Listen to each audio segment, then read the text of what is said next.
Hello, Taurus. Welcome to your May 2025 reading. My name is Nigel, and you have found Alchemy. I don't know if you listened to your spring 2025 reading, but these cards were pulled from that reading as promised, so we could sort of expand upon them and build a reading around them. So here we are. In case you haven't listened to that reading, I will summarize these so you have some idea of what we discussed. Let me move some of these out of the way. Now, this is obviously the Judgment card. And it's in this particular deck, this is a fire-water combination. There's no astrological correspondence in this particular deck. Now, this is lessons from the past, and a sort of liberation or reward is here on the table, or the potential for one, for sure. You have the Knight of Cups. And, you know, the Knight of Cups is Saturn and Pisces energy. And this is romance, kindness, compassion, an offer of sorts. There is someone here in your energy that seems to encompass all those things and is coming to show you their cup. You, my friend, may be feeling a little defensive or on guard. It's Five of Swords energy, Venus and Aquarius. This is very pride-based. You may be a very prideful person. It can be looked at as sort of defensive. And I guess the question here is this the truth? Because you also have the facade card here, and this is the facade, right? Are you being honest with yourself? Are you being honest with the person in question? Are you being defensive? Do you have walls up? I mean, all those are questions, right? The advice here, believe it or not, is the Seven of Pentacles in reverse. Saturn and Taurus energy. And there is a need to pause, to reassess, and to have some patience with yourself, perhaps with the people around you, perhaps with this person. It looks like there is a pause necessary, okay? When we add this up and we break it down, we get the number 5, which is Mercury energy, Gemini, Virgo energy. But it is the need for communication, honest communication here, Taurus. Now, moving on over here, I'm not going to pick it up. I don't want to wreck everything, but it's big enough where you can see it. This is the Justice card. This is Libra energy. This is justice, fairness, and what? Truth. Above all things, she is holding the sword of truth in this particular deck, which is the Rider-Waite. She is not blindfolded, so she can see. And so truth is on the table. For one or two of you, this may have something to do with a legal issue. All right.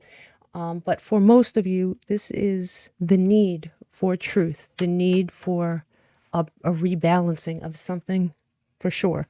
You have Ash here, and this is number 33 in this deck. It is 33. Interesting.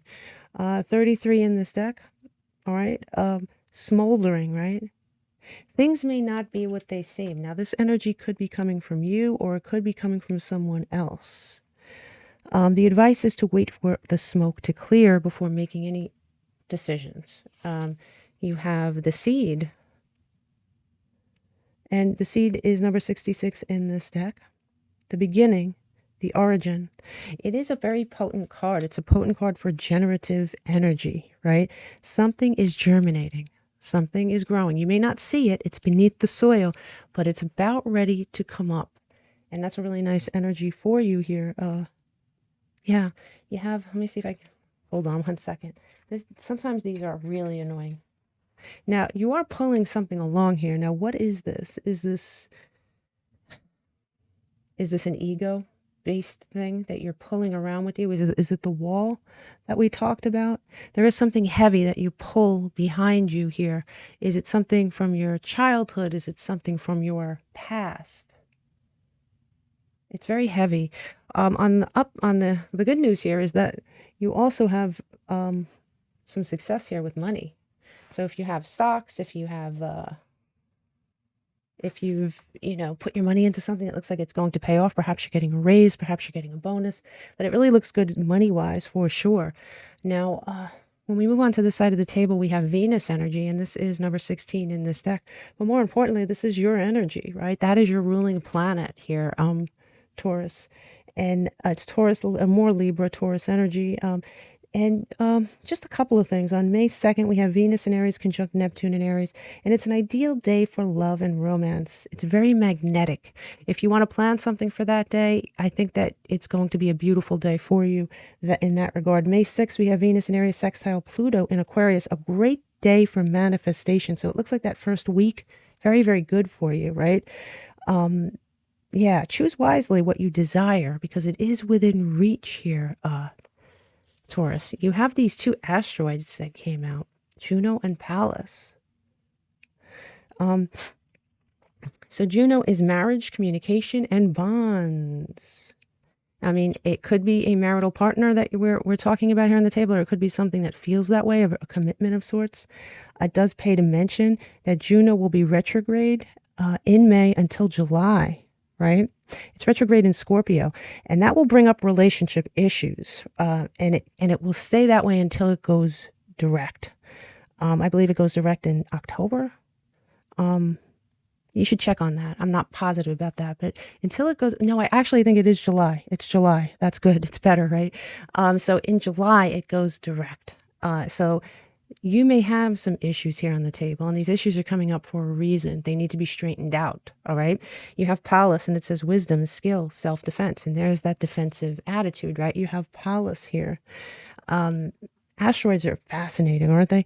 But Pallas will be in Taurus this May, and it is a great time for negotiation and discussion, and especially about your relationships, Taurus. So it is prime time to straighten stuff out.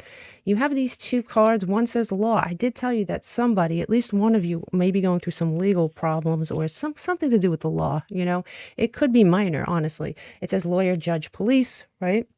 Something to do with the law, but you know, you can see the scales very, very plainly on here. So if you have no legal problems, it is a rebalancing of sorts. It's a rebalancing of something that is really necessary. And there is something that threatens you. It's a threat of money, life, violence. So you know, I'm not feeling a major threat coming your way, but there is something that may threaten your peace if you don't handle this correctly. These are the two cards that are thought forms that they're thoughts that someone else around you is thinking that they may or may not express this month. You have one that says empathy. I will provide emotional support and always try to understand you. So there is someone here in your energy that is very, very sympathetic and empathetic and nurturing here, Taurus. That's really good for you. And it says gift. There is something I'd like for you to have. And this gift may be just their love, you know, maybe just that nurturing energy. That's really a beautiful gift. You have these letters. It's V, E, F as in Frank, S, and G. Okay. These, like I always say, they could mean anything. It could be someone's initials. It could be, you know, a place you go to with this person. It could be a street name. It could be your job, right? It could be anything like that, an airport. Just keep a very open mind with these letters. Keep them close to you if you don't want to come back to the reading. And you have these charms. You have the bell. So you may be feeling some sort of, a bell will go off, right? An epiphany type energy. You have the skull, which is Scorpio energy. It's very plutonic. It's very transformative. Something may be asking you to put it to rest so you can move on to the next thing, because you have a real chance at your fortune changing with this fortune cookie. Yeah, big time, big time. So let's move on to your tarot, just so you know, and I say this during every reading. Here are your three legs, and these legs could come in order or they can come out of order. As we know, this is not a science, Taurus. Okay, let's look at this. We have leg one. We have assistance, spirit guides. Yeah, your intuition may be kicking in here big time. This may be your intuition. It depends on what your beliefs are, to be honest with you. But you could have assistance strictly from this other person. They're there to help you. They're there to empathize with you. They'd like to share themselves with you. The Venusian energy can encompass that as well. You have, in your tarot, you have the High Priestess. There you go. There's your intuition, right? It's Piscean energy. It's time to listen. And it's time to listen not only to your intuition, but to the people around you. Okay, you have the Empress, and the Empress is Venus energy again, right? This could encompass Taurus or Libra.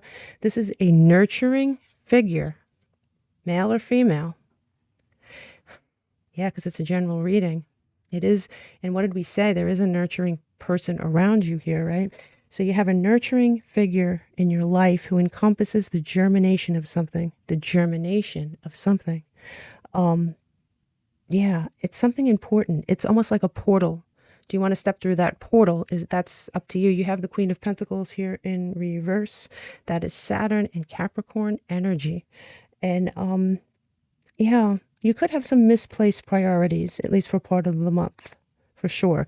There may be something misplaced. You may not feel yourself. You may be feeling your priorities may be misguided.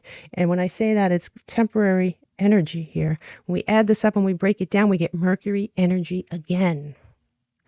That communication is so important. You could be trying to plan travel. You could be trying to relocate. But definitely communication is on the table with that Gemini, Virgo energy. Now, here is the bell. We talked about the bell and your charms, and here it is. There's your epiphany here, Taurus. Yeah, you're going to experience something like that this month. Let me see if I can pull this out. Your first card up here is the Five of Wands, Saturn and Leo energy. It's conflict. Conflict could be internal conflict. You could be conflicted about something. There's something you may feel two ways about, but in that your center card here is strength in reverse, right? And that's Leo energy. And you could be feeling depleted, all right, for at least this leg of the month. You could be feeling a sort of depletion. You could be feeling lack of strength. You could be like, I don't know what to do. I don't know which way is up. You could be feeling another thing is you could be feeling not so clear, right? Because the sun shines on us and it makes everything clear, right? It makes everything happy. But when it's not, it could make things rather confusing. These two cards came out by themselves. You have the Seven of Pentacles and the Page of Swords. And the Seven of Pentacles is Venus and Taurus energy. Waiting for a payoff. Waiting for a harvest. Or it could be an actual payment you're waiting for. You could be waiting for money. You could be waiting for something to happen so something else can happen. You could be waiting for someone to wake up. You could be waiting for the person in question to wake up. You have the Page of Swords coming in with it, right? And this is Mercury and Gemini energy. And this is just like, don't act too hastily here, okay? Don't act hastily on a momentary feeling. Think things through. That's a very important thing. And what's interesting is when we add this up and we break it down, we get moon energy, right? And it's the opposite of the sun. It's exactly what I said. Things may not be as crystal clear as you'd like. The moon represents our inner world. It represents things being a little hazy. It's also an indication that perhaps you should listen to your moon sign. It might be relevant for you this month. Interesting as always here, Taurus. On your final leg, you have these two cards. One is ego, pride, and vanity. Your ego may be in full gear, full swing, and you may be trying to avoid something. Your ego may be directing you, and ego-based energy has really no place with this nurturing energy that's around you. You have the Two of Pentacles, Saturn and Capricorn energy, juggling two or more ideas or two or more situations. You do have the opportunity here because you have the Empress. Remember I said that was that nurturing energy. You have a little confusion with the Sun in reverse. And then right next to that, you have the Ten of Cups. The Ten of Cups is Jupiter and Pisces. This joy is possible. You could be very, very happy in this situation here, Taurus. Long-term commitment. It can come out and it's really, really nice. You have the Queen of Wands here in reverse, Mars and Aries energy. And it does represent a fire sign of some kind that's around you, or someone with fire highly aspected in their chart. There may be someone like that around you that needs more from you. They may be feeling out of sorts, okay? Definitely may be feeling out of sorts in this situation. So keep that in mind. When we add this up and we break it down, we get Sagittarian energy. We get that Jupiter energy. You can expand during this time. You have every indication here on the table that this could be a very expansive time for you, but you have choices to make. As always, we all do. Now, when we look at your challenges, you have to, here we go. You have choices to make. You have choices to make for sure. Let me move this over just a little bit. First card up is your card. It's the Hierophant in reverse, Taurus. Think outside your own parameters. Don't do things the way you have always done them. That came up in your reading at least once or twice, one or two other times, right? That's going to be a challenge for you. You might be feeling rather stubborn. You have Jupiter in Leo energy here with the Six of Wands in reverse, a delay of success. A delay is just that. It's a delay. It could be when you taking time out to think about this. You do have here the Four of Cups coming in sideways. It's another decision, right? Sideways cards in my readings are decisions. Moon and Cancer energy, a choice between apathy and action. Are you just going to let this go? Are you going to let this slip? Or are you going to take action on this? When we add this up and we break it down, we get your energy. We get Venus energy again. Yes. This is where, might I say, I think this is where you belong. This is home. But you yourself have to see this and recognize this. Now, looking at your opportunities, you have the opportunity for more structure and a solid foundation with this person. You also have the opportunity for unity, for transcending something important. And here's your Strength card again. You have Strength again, except beautiful. This is coming in sideways. You have the opportunity to turn the Sun card around, right? Because this is Leo energy as well. All right. It's not the same card, right? You have the Sun and then you have Strength, but they're both Leo energy. And you can absolutely turn this right side up, or you could feel a certain way in your stubbornness and leave it the way it is. You could feel lack of strength, or you could find strength within this situation. It is really up to you. You have the Magician here coming in reverse. To me, that's Aquarian energy. A warning not to allow manipulation into this situation. That's whether it's coming from you or someone else. There is no room for manipulation in this situation. You have the Hanged Man coming in reverse as well, and that's pure Piscean energy again. And, you know, the Hanged Man in reverse, you can now move. You can now get off that hanged man stance and move forward with a new perspective. The time for inaction is now over. It is time for action. It's time for you to actually do something here, Taurus. Now, let me get my other deck. Let's do this. Let's pull a number card for Taurus, May 2025. Wow, ground zero. I love that. Here we go. I am limitless. There is no beginning and no end. All is infinite. It is time to develop your spiritual side. You are gaining new insight and understanding of both godly and earthly things. I am limitless. I do think that you are limitless this month, but it really is going to obviously depend on you and your choices. Now let's look at your numbers. When we add all the numbers up in this reading and we break it down, we get Sagittarian energy, Jupiter energy, that expansive energy that we talked about. Your luck, your optimism is on the table. Your expansiveness is on the table. You can expand your world with this world. Absolutely. Yeah. Now, the number that we discuss the most is Mercury, and Mercury is that communicative thing. It's very important to communicate during this time. It's that Gemini, Virgo, energy. That's the number 5. Your lucky numbers are 20, 32, 12, 16, 11, and 5. The planets that we talked about the most, you're kind of tied between Saturn and Venus is obviously came out up there too. Venus is obviously your ruling planet, love and goals. I mean, you do have money here on the table too. So there is a room for expansion in everything. And you have Saturn energy, which is Aquarius, Capricorn energy, but that Saturn energy is lessons that you have to learn, or lessons that you have to admit that you've learned. Doing things differently. What did I say with that Hierophant in reverse? Doing things outside your box, differently from how you've done them in the past. The sign that we discussed the most was Taurus. And I know that you're probably saying, yes, of course. It doesn't always happen. In fact, it happens very rarely, right? That you come out in your own reading on top. But you have, and that is that Venusian energy again. This is your reading. The signs that we discussed were Aries, Virgo, Capricorn, Libra, Scorpio, Leo, Taurus, Gemini, Cancer, Sagittarius, Pisces, Aquarius, and Leo. Okay, I really wish you all the luck. Please get back to me and let me know what this is about, or if this is a legal problem, which direction you're going in here. I wish you nothing but the best. Namaste.